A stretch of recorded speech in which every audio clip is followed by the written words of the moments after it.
دوست سے راز کی بات مت کہو، ہو سکتا ہے کل وہ تمہارا دشمن بن جائے۔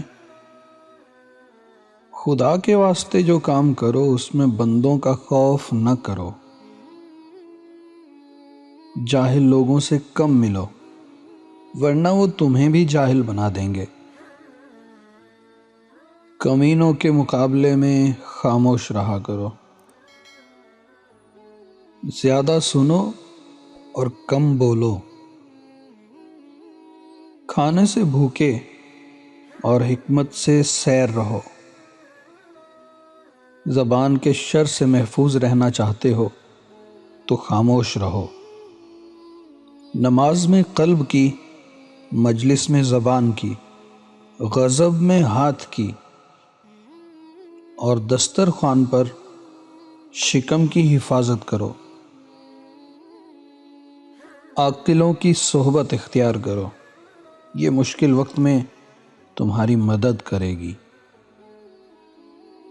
بدطینت کی سب سے بڑی پہچان یہ ہے کہ اگر اس کو کوئی راز کی بات بتائی جائے تو وہ اسے فاش کر دیتا ہے۔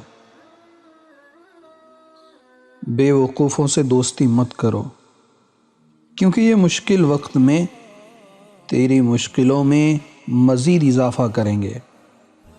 ہر شخص کو اس کے ہنر اور جوہر کے مطابق جگہ دینی چاہیے۔ بدطینت لوگوں سے بچو کہ ان کی صحبت سے سوائے رنج کے کچھ بھی حاصل نہیں ہوتا۔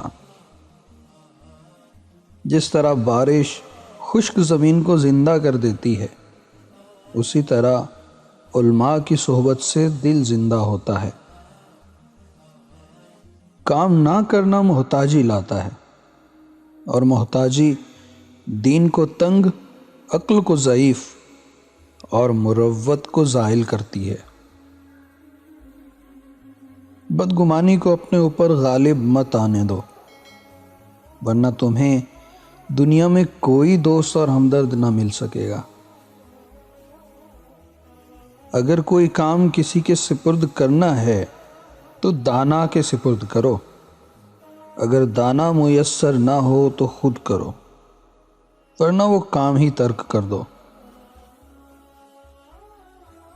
جو بات تم نہیں جانتے منہ سے نہ کہو، اور جو جانتے ہو اسے مستحق کو بتانے میں دریغ نہ کرو۔